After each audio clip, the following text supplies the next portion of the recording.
Good afternoon. It's Thursday, the 16th of July 2015, just after 1 o'clock. Welcome to UK Column News. And, I'm your host this afternoon, Brian Gerrish, joined in the studio by Ian Puddick. Welcome, Ian. Thank you for having me. Thank you for inviting me. Pleasure. And we have Mike Robinson behind the technical desk, but he will also be participating in today's news. Well, we've got a variety of reports across the country. Pretty hot and humid here yesterday. Which meant we had a very enjoyable but hot UK column meeting in the George at Plympton. Thank you all of those that came along. We've got a little bit of sunshine, bit of grey sky as well in Plymouth, but we think across the country it's not too bad. Scotland, sunshine in Glasgow, so everybody's happy north of the border.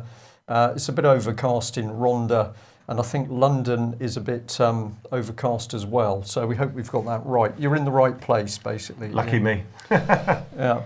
Well, we're going to return to London straight away because Boris Johnson, the man who would take sole control of the city of London, has been buying in water cannon, despite the fact that those water cannons are unlawful at present in the country. But he's not bothered.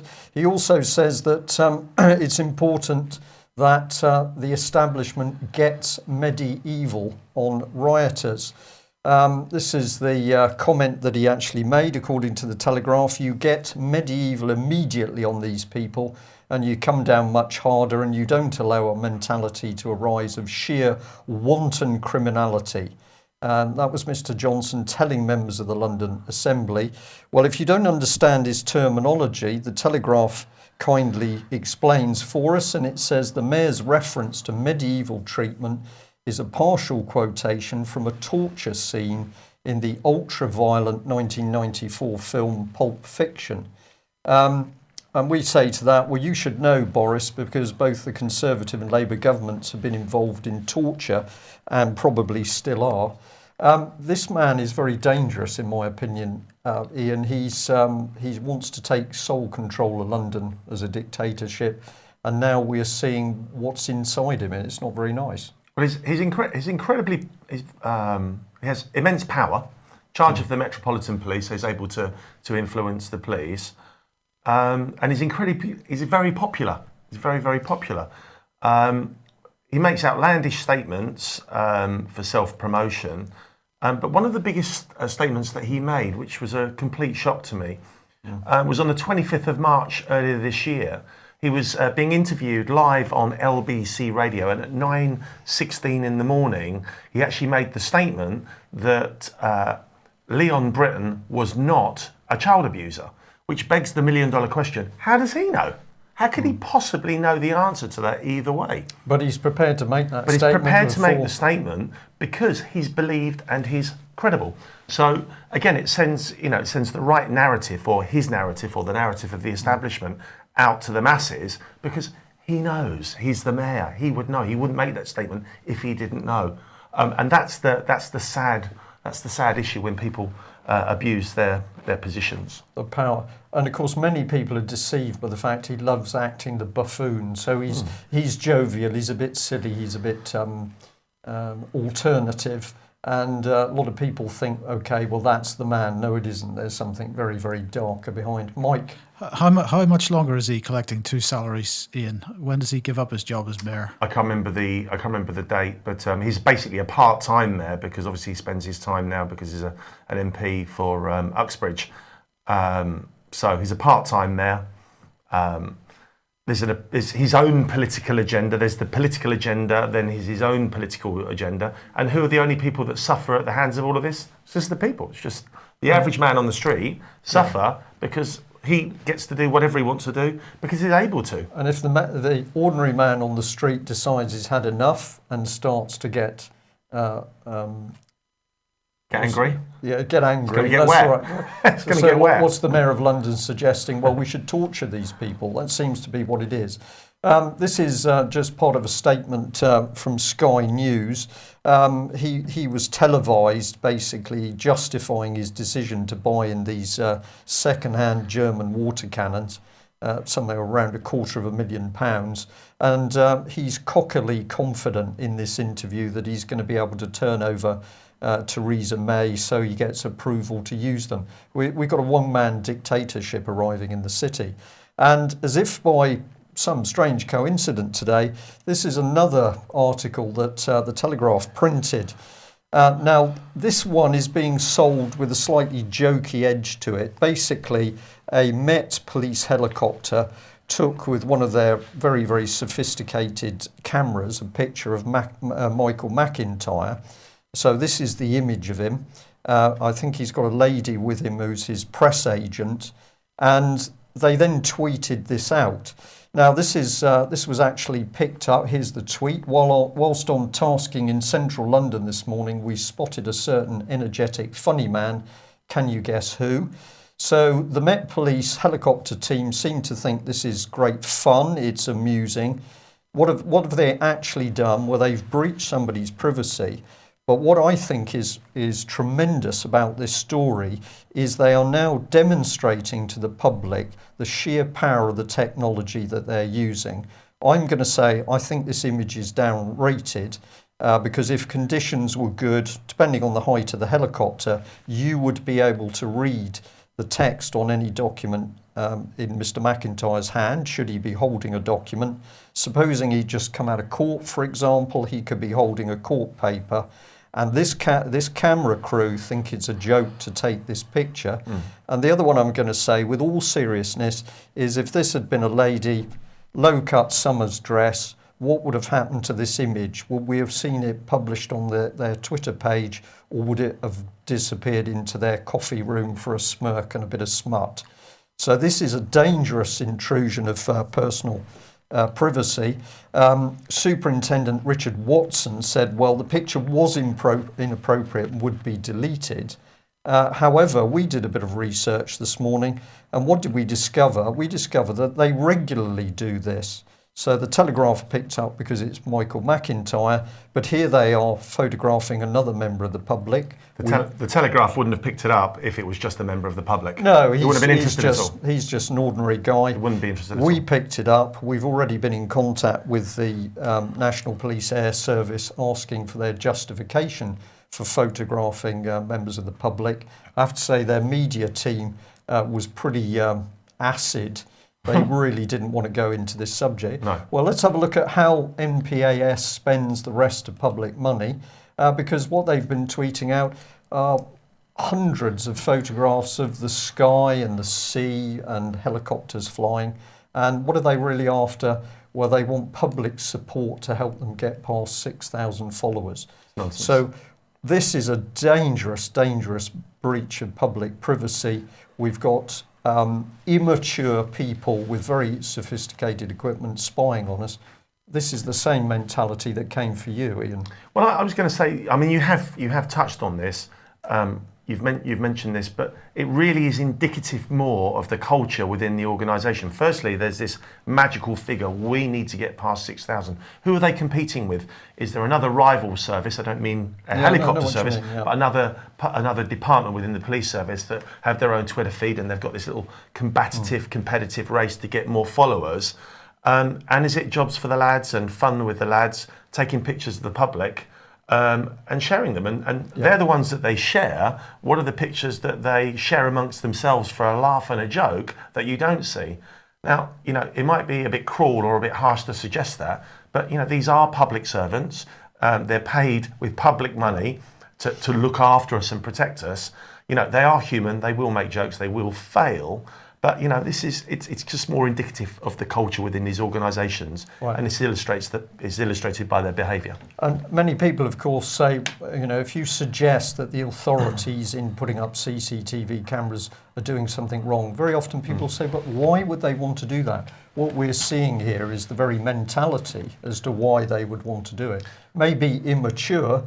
If we've got a criminal element inside NPAS, certainly we've got criminals inside the Met Police. And they're using these photographs to do what?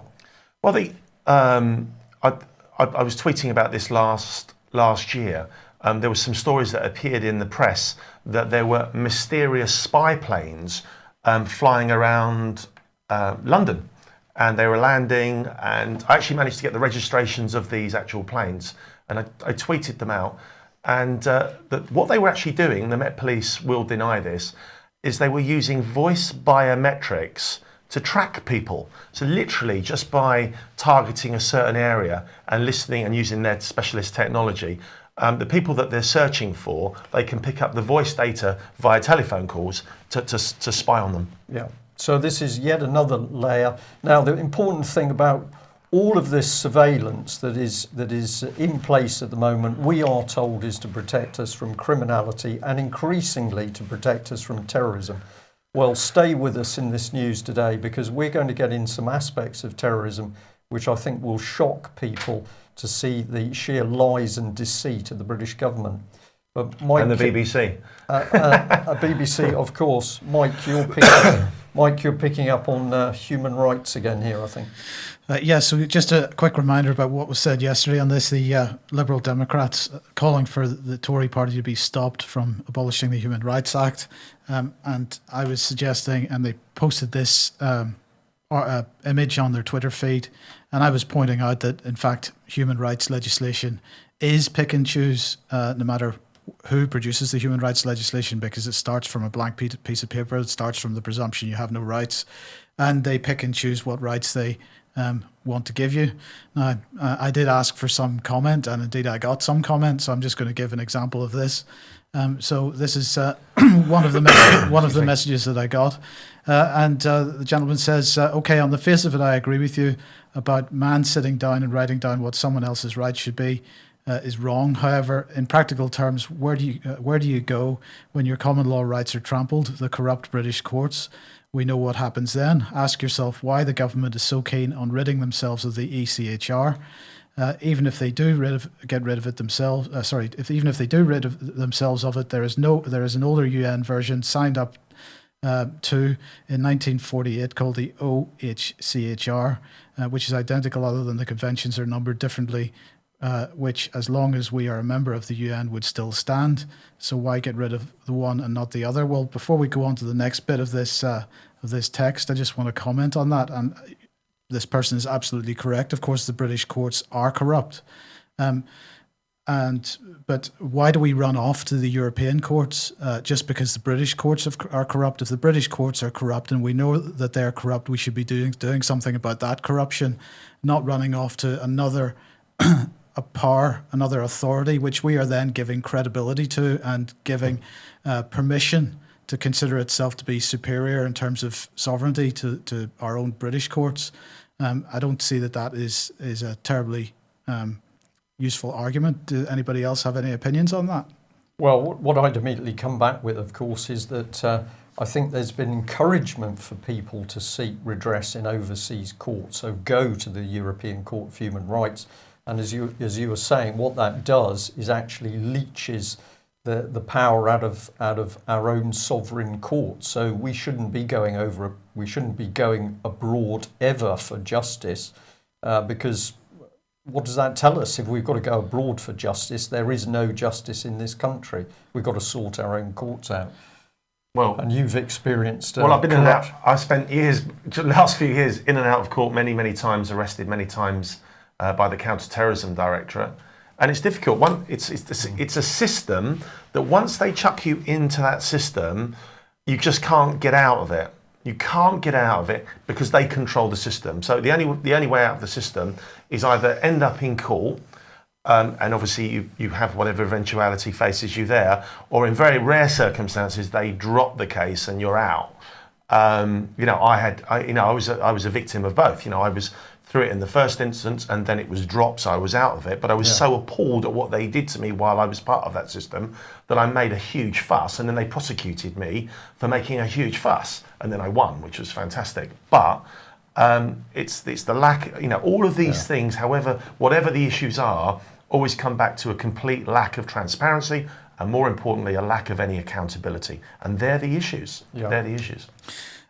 Mike just takes on. That's exactly right, Ian. And in fact, when we were talking to a couple of press teams earlier today, their reaction demonstrates that they're not used to being held to account on things. But anyway, we'll come on to that in a moment. Okay. But at the end of this email, he says, "Same with your God-given rights. On this planet, God does not hold court. maybe after death, but not before. So in principle, I agree with you, but in practice, I cannot. And of course, while I completely understand the sentiments expressed in this email, as I say, I can't agree with them, because we've got to stand up for our rights, not hand them over to somebody else, and not hand them over to an agency which approaches the problem of the rights of human beings from the point of view that they have none. I just find that completely wrong, and it's like wanting to do business with the devil. That's how I feel about it. Well, I totally agree with that, Mike, and it's very interesting that with a number of individuals over recent weeks, we've started to get towards a more spiritual look at what's going on. Well, if we stay at the moment on the earth and have a look at what's going on in the courts, some pretty extraordinary stuff happening around Mr. Fellows. Well, it looks like Ben Fellows was in court today. I'm sure that hearing is probably finished by now. It says it's an application to break fixture, which our understanding is that means that they're basically somebody has made an application to change the date of the actual trial hearing. So we don't really have any more information on this than that. But Ian did something earlier, which was to phone the press office of the Crown Court, or the Old Bailey. The Old Bailey, indeed, and asked for some information. So I'm just going to read the conversation, and then I'm going to ask Ian to comment on it, because it was a pretty incredible thing. I had it on the loudspeaker, so you all heard what I said and what the chap said. Absolutely. So good. So Ian began by saying, "I'm calling to get an update on the Ben Fellows case, please. I believe it's in Court 8. And the press officer said, "Where are you calling from?" And Ian said, "My name is Ian Puddock. I'm an independent journalist." And Ian was placed on hold, or at least he wasn't placed on hold. We kind of heard some muttering in the background for a couple of seconds, and the press officer came back and said, "We don't have information on that case." And Ian asked when would be a good time to call back, and the press officer said, "If you're an independent journalist, why don't you come down here yourself?" Yep. Ian said, "Well, I'm not in London actually, but you can be as facetious as you like. Can you not give me some more information?" But before he got a chance to complete that sentence, the press officer said, "Why don't you go F yourself and put the phone down?" That's exactly what happened. And a pretty incredible conversation, it has to be said. I think that's the worst case of these types of conversations I've come across. I then called back a few moments later and asked the guy for his name, and it was the same guy. And he just said, "Oh, I don't know. I just, there's no one in this office. I just happened to be passing and pick up the phone." I said, "No, I recognise your voice." So who was he speaking to when you phoned earlier then, if there was no one else in the office? Yeah. Absolutely. Well, this is the state of the sheer arrogance now of the state, but in this case we're focusing on the judicial system. Could it be that perhaps the establishment is very scared? Because of course, if we say, why is Ben Fellows appearing in court? Well, Ben Fellows has previously made allegations of sexual assault by senior members of the government. And we know that by the rapid reaction of the police, the general brutality of the police in breaking their way into Ben's home, following him, intimidating his wife and mother, they've then arrested him. And I think we're back into the very dark world of child abuse, where the British state clearly terrified and wants to silence anybody. Of course, we've got to be careful commenting on the Ben Fellows case as it moves through the court. But let's remember that it was Exaro which stands up to say that they are there to help expose child abuse in the establishment and Westminster political circles. It was David Henke from Exaro who was the man boasting that he'd been able to help the police demolish Ben Fellows' testimony of assault and abuse. So very interesting. Maybe some slight disagreement with where Exaro really stands. I'm happy to go on record to say I absolutely question where Mr. Henke stands, and we'd like to know more about his relationship with the police. Mike, I think you've been watching something quite interesting on child abuse in Australia. Well, this is a programme which is going out, I believe, on this Sunday coming, 60 Minutes in Australia, will expose the dark secrets of Britain's most powerful men. And of course, you can imagine, you know exactly what the subject matter is. It is child sexual abuse. Now, I suggest I put the URL to this little trailer video at the bottom there because it's not complete in the tweet. If you get the chance, do go and have a look at that. It is kind of Hollywood in its presentation, but it hints at some pretty serious content being in this 60 Minutes documentary. And you've just got to ask the question: why is an Australian company having to produce this kind of content? Why is the BBC not? I mean, this is kind of a rhetorical question, you understand, but why is the BBC not producing this? That's all I've got to ask, because it's incredible that you have to go halfway around the world to get this information. Well, I think as far as this studio is concerned, we know where the BBC stands, and somebody's already posted this morning. Well, of course, they were mistakenly under the belief that the BBC was the government. I know where you're coming from. A propaganda machine that the world has never seen before, the scale of it. And of course, what is the BBC's role? It's absolutely to try and protect those very abusers in Westminster and the establishment. We still haven't got a proper result over Jimmy Savile in the BBC, have we? No.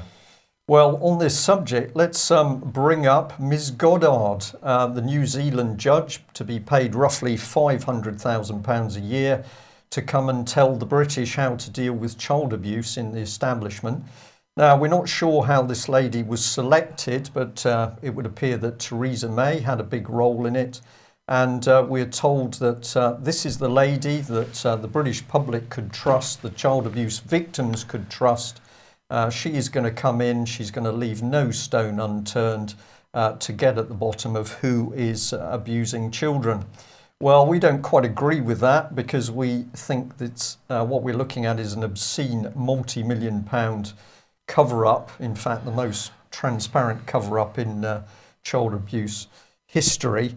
And we put out yesterday that we were aware that Ms Goddard had been ranked 63rd out of 63 New Zealand judges, but we didn't have the information. I'm going to say thank you very much to all the viewers and listeners who reacted, because we were overwhelmed with copies of the particular document. This is what it had to say about Ms Goddard. They gave her low marks across the board. They said there was much criticism within New Zealand of Goddard's obsession with self-image, which this judge understands can only be maintained by kowtowing to powerful special interests. Said to be as committed to law as she is at marriage, brackets several times. Goddard is regarded by some as a human rights hypocrite, her judgments disconnected with her diligent efforts to be portrayed as a human rights advocate. Puppet came up more than once to describe this judge, who is as white as any Irishman, yet routinely presents herself as a disadvantaged Maori. So this is a scathing report. Now, what's interesting about the document, it is widely available online now, so people shouldn't have trouble finding it. But what impressed me is that when you go through the comment on the judges, I know you can't read this, we're simply showing the scale of the document. The comments are very measured, and basically they're not being rude, they're being coldly analytical about the judges. And the judges that have done well come in the first top 10, for example. There is quite reasonable comment, praise and criticism. But it goes on, and of course we don't see Ms Goddard until right at the end, where here she is, specially selected to do Britain's child abuse inquiry, and ranked 63rd out of a total of 63 judges. Was this lady selected specially, do you think, Ian? Yeah, I do. I mean, the CSA inquiry, are they going to be able to cover up absolutely everything? I don't think the answer is yes. I don't think they'll be able to. I think there'll be sacrifices. There'll be a load of sacrifices. Yeah, mainly small players. Well, Sir Peter Heyman, Deputy Director of MI6, even on his Wikipedia page, they accept that he was a paedophile. His flat was raided in Notting Hill. Child abuse stuff was there. He was given a caution because he was a diplomat and a Deputy Director of MI6. There was child-killing fantasies that he'd written in his books. So those kind of people that are dead are going to be the guys or girls that were labelled as the child abusers. And of course, it is labelled as historic child abuse, and it's all historic. So the narrative is really important to get behind, because you can see that once the narrative is created, that the evidence and how they stack the evidence and the direction of the evidence will be weighted to give the official narrative, which will be blaming people that were dead largely. But I was speaking to an MP the other night, and they believe that there's over 100 alive civil servants, MPs, VIPs that were involved in child abuse. And they're the ones that they're going to have to try and protect. So it's going to be damage limitation. I mean, David Cameron referred to the CSA thing as that it could affect national security. Couldn't make it up. You couldn't make it up. You couldn't make it up. Don't go and abuse children. There won't be an issue. Yeah. Well, whilst the massive cover-up of child abuse in the British establishment continues, of course, the government would rather have our eye on overseas war and violence. Now, we've had this slide up before. Don't apologise for putting it back up.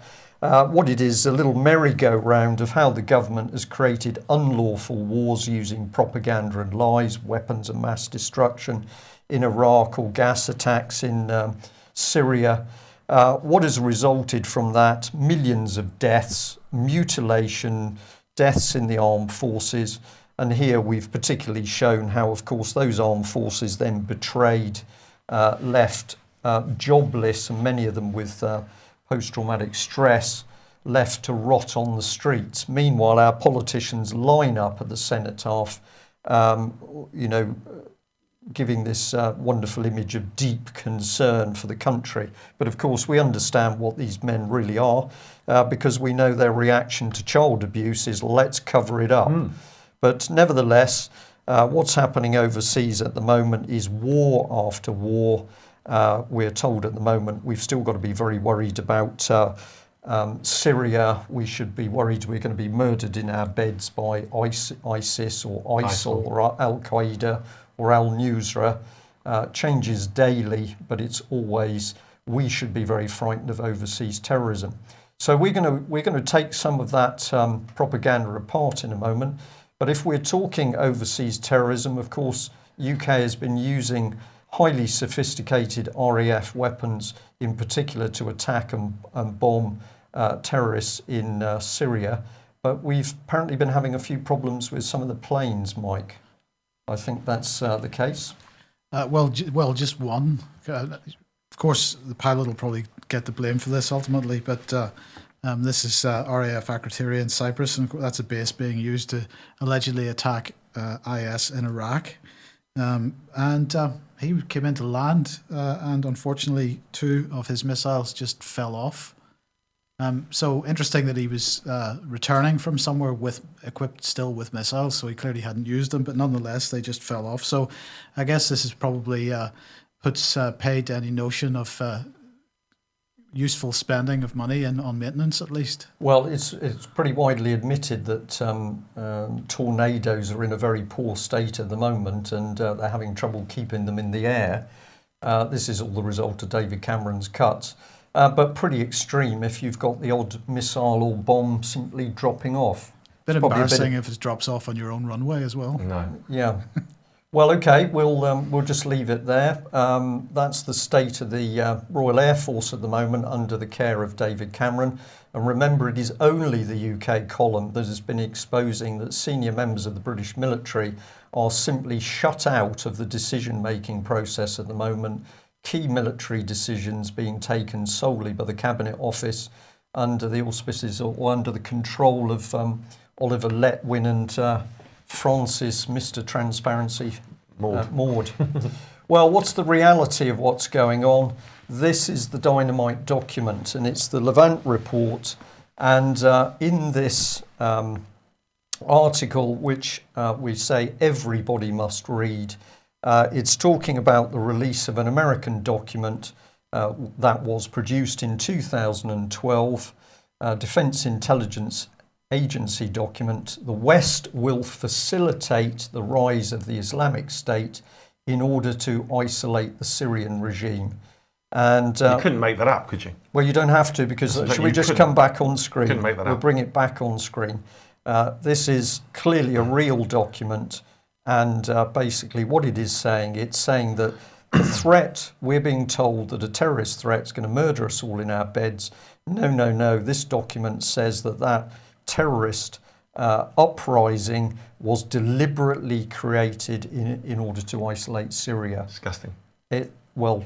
Disgusting, and of course we're going to say obscene when we look at the number of people who have died. So the British public needs to be aware of this document. If you get in where are the press? Where's the mainstream press? We've got the Telegraph with a great expose of a photograph of Michael McIntyre. They will devote time and energy, and something like this where people are having their heads sawn off. Yeah. And, where's the press? Why aren't they on this? Well, there's two things going on. We know that the press are absolutely controlled, the mainstream press and media. They self-censor. Yeah, they self-censor. Their legal teams are the ones that do the censoring. And, of course, those legal teams are controlled straight through from the highest echelons of the judiciary and the Temple Bar, etc. Mike? Yeah, I mean, Ian, we were talking about this earlier, and Brian and I were Brian was giving a talk in South Wales a year or two ago on the suicides there, and there was a young journalist at that event, and basically he was telling us a little bit about his day. And frankly, most journalists, maybe this doesn't apply to some of the more senior, well-known figures, but most journalists basically do not get time to think. They're presented with their press releases at the beginning of the day, and they're expected to churn out 8 or 10 articles in the course of the day, and they're not getting any time for investigation. They're not getting any time for research, and they only get the opportunity to see what they're given. Yeah, they rehash a load of old guff. Yeah, and as we know from the mainstream journalists that did kindly come and visit UK column offices, they said, well, we get on to a good story. Within no time at all, we've been warned off by the police. So this is serious stuff. Let's just come back to this document. If we go inside the main text here, it says that the Defence Intelligence Agency document circulated in 2012, they're stating that an Islamic State is desired in eastern Syria to effect the West policies in the region. So the Islamic State that we were being told was an absolute terrorist invention. No. We've got US and UK intelligence behind the creation. And the document goes on here. The comment is saying, astoundingly, the newly declassified report states that for the West, Gulf countries and Turkey who support the Syrian opposition, there is the possibility of establishing a declared or undeclared Salafist principality in eastern Syria, and this is exactly what the supporting powers to the opposition want in order to isolate the Syrian regime. So we can say that we have been subjected to utter lies by the British government to the extent that they've conducted, of course, more unlawful attacks, those RAF aircraft going into Syrian territory to supposedly bomb terrorists. But wait a minute, these terrorists have been created by us in the first place. But of course, that's how Al-Qaeda was created in the first place, with us funding the Mujahideen and so on. So this has been geopolitical policy for decades. I think that's coming out now. I think some time ago, the average man or woman on the street wouldn't have believed all of that nonsense and said, it's a load of nonsense, there's no way that could happen. I think that the public now generally are starting, there's been a shape shift in opinions, and people are starting to accept that there are shenanigans and the governments aren't transparent, and they do lie and they do cheat and they do break the law, and they basically are akin to be involved in mass murder by allowing this kind of nonsense for political reasons. Absolutely. For political reasons. So I'll do what we've done many times before in this programme. I'm going to say that we're very happy to apologise for the criminality carried out by the British government. It's up to the British people to bring these people to account. Yeah. But for the suffering in overseas countries, wherever you are in the Middle East or Afghanistan, Syria, Libya, we are beginning to understand that the root of the problem lies within the bounds of this country, and that's a pretty terrible statement to have to make. It's awful. Let's remind ourselves of that video that is on YouTube where Obama clearly says that he's speeding up help for the training of ISIL. This is top left of your screen. I've put the text in to make it obvious. However, if you listen to Obama's address, he clearly says that the US is helping and supporting ISIL. Bottom right, we have this gentleman, this gentleman is Mr. Andalusi.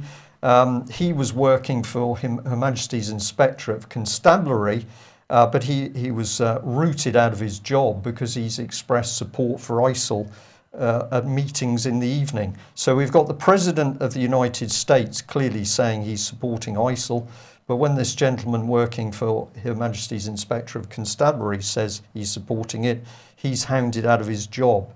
And what we've pointed out here is this is, well, I was going to say disgraceful. This is horrific. We've got British intelligence services clearly complicit in deceiving the public into where this violence and terrorism is really coming from. This is dangerous stuff, Ian, unfolding on a daily basis now.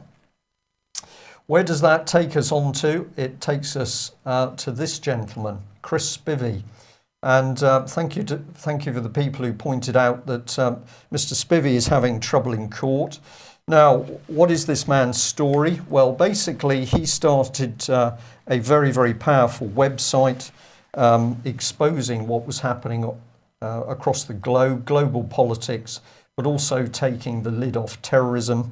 And he eventually posted an expose of the Lee Rigby killing.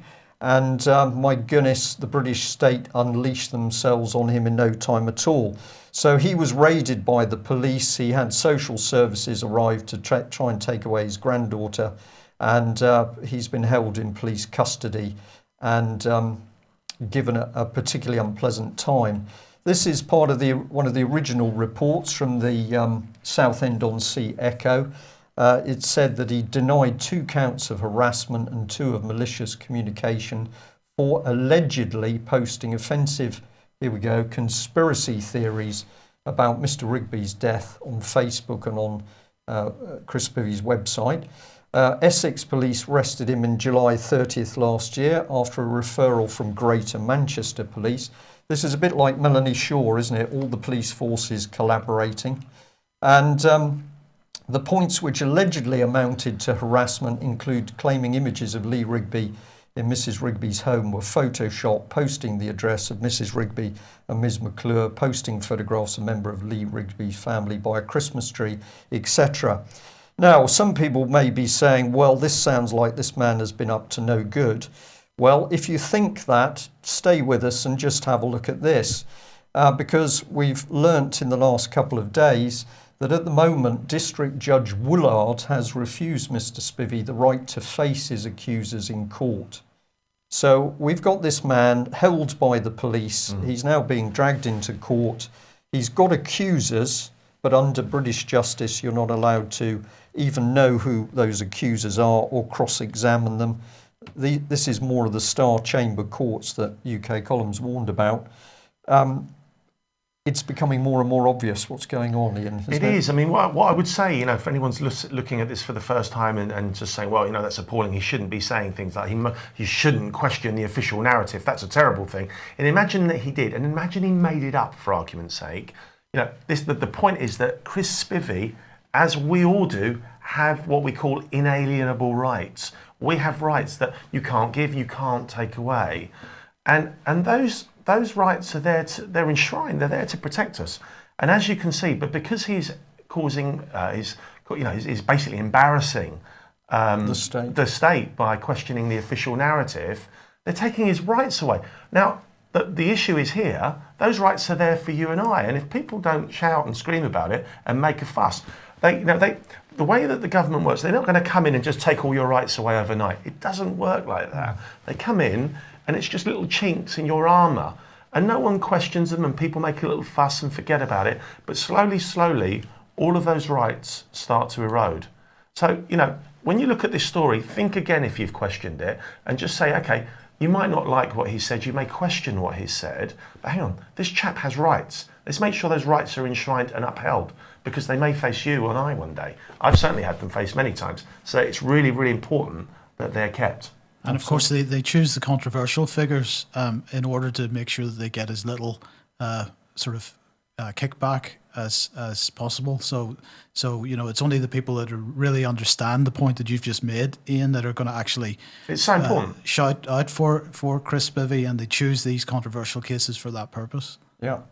So let's think about Chris Spivey against the background we now know, because of course at the time the Lee Rigby incident happened, we were being told very strongly, very powerfully by the British government that there was a massive terrorist threat to this country.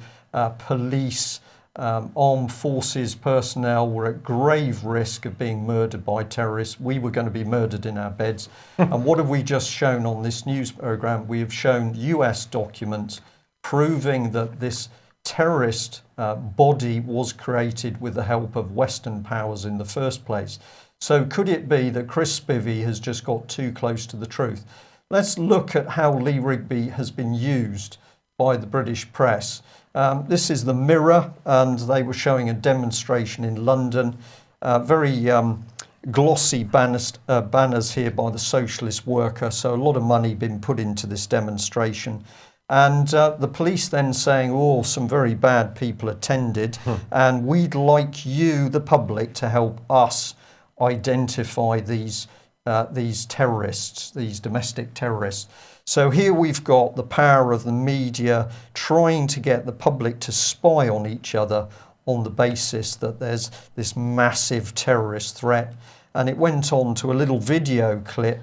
And in the clip, what does this man say? He's saying, well, I lost a mate of mine in Woolwich, Lee Rigby. This is the state playing with people's minds.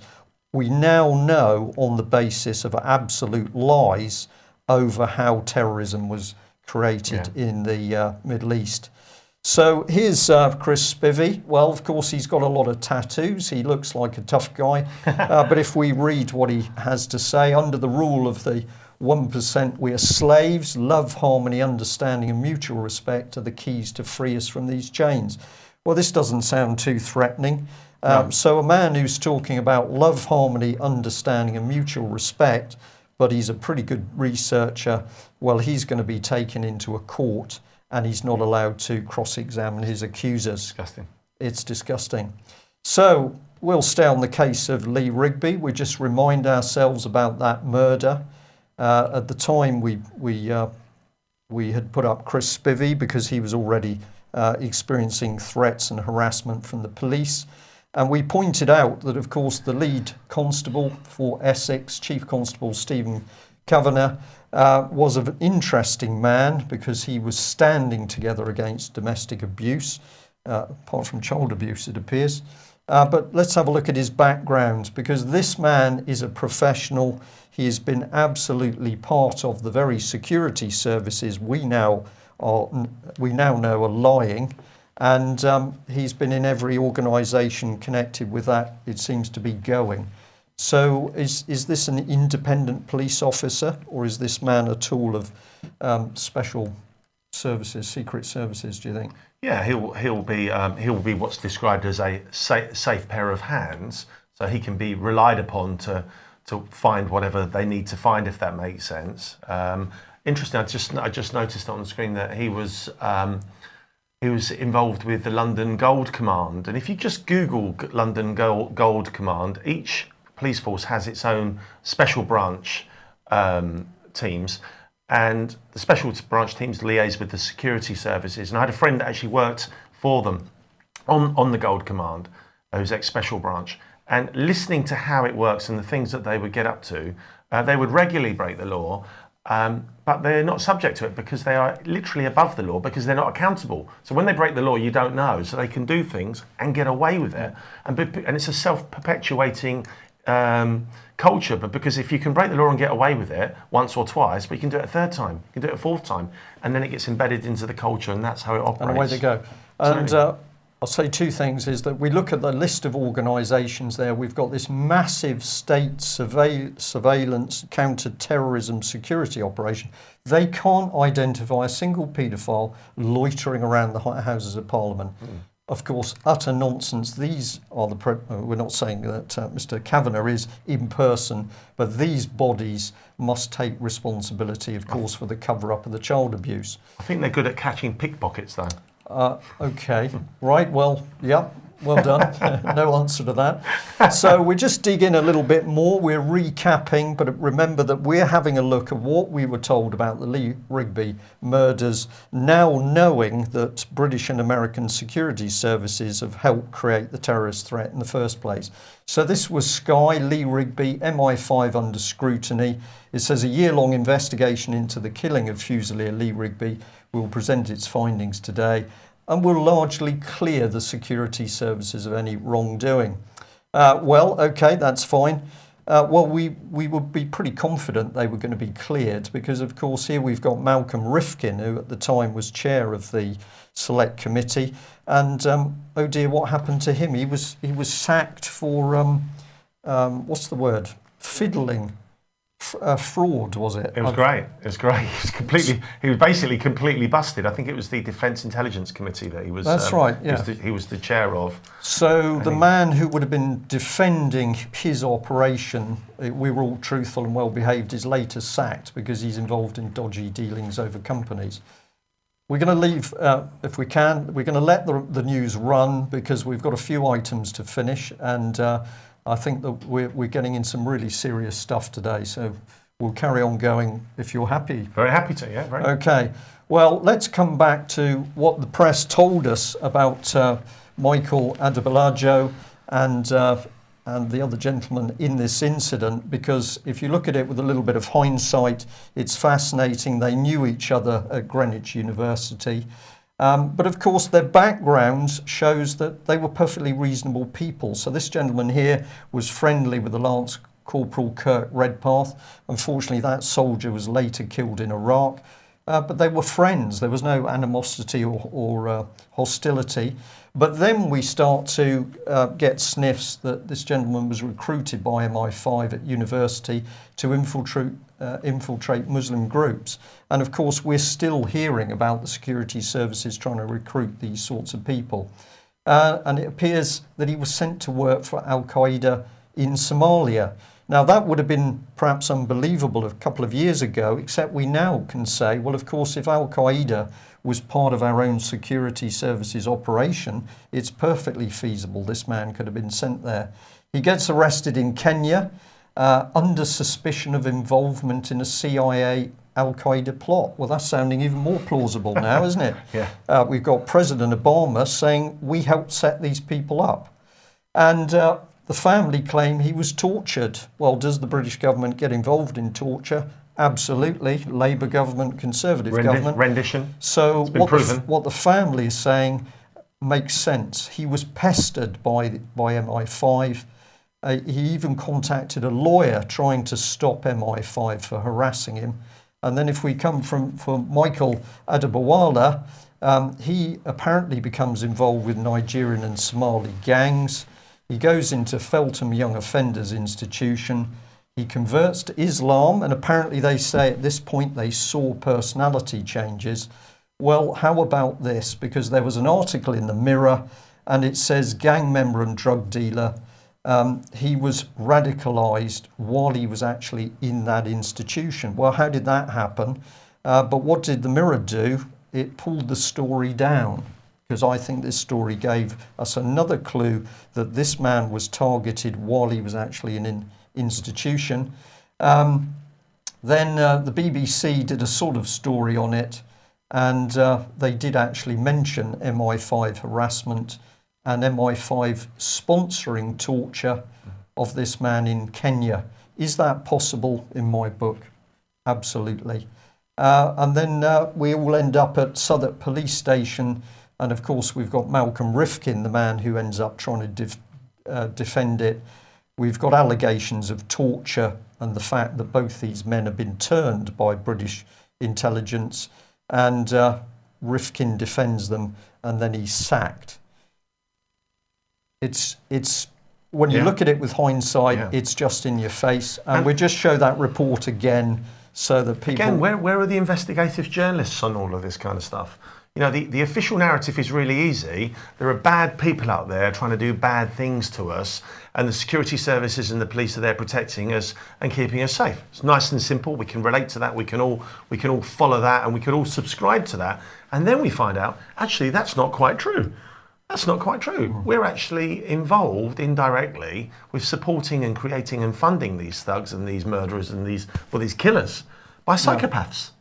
You know, so who are the people that are making these decisions? That's evil. As far as I'm concerned, we talked about it last night. It's an evil decision, however you look at it, because people are being killed. It can't be right. Decisions made by British politicians, Yeah. and we know who those politicians are. Let's remind ourselves of Brooks Newmark, and of course it's only the UK column that exposed the sheer deceit and lies in the statements this man made to the British public. What we indicated here was that he boasted he'd been with General Idris of the Free Syrian Army, and Brooks Newmark casually said, well, of course they were linked to al-Nusra, who were linked to al-Qaeda. So we wanted to know why Mr. Newmark was meeting with people connected to international terrorist organisations. But it's getting easier now, because actually those terrorists were being created and controlled by British intelligence and American intelligence. So we've got a conservative politician. He's embarrassed himself now, of course, because he likes taking his clothes off, but linked to al-Qaeda. It's all the evidence is here. And when you talk about politicians, what did the Daily Mail do? They took it down. Can we just pop this one up, Mike? Just so, okay. Here we are. Is that the Brooks Newmark story, where he admitted all this, surprisingly disappeared off the internet, taken down at the request of the publisher. That would have been a little visit from Special Branch. A little bit, well, maybe not even that. Because, text or a phone call. Yeah, text or a phone call. We'd just like you to take this down because, you know, people are causing us problems. Yeah, it would have happened. Well, the root of all evil is the love of money.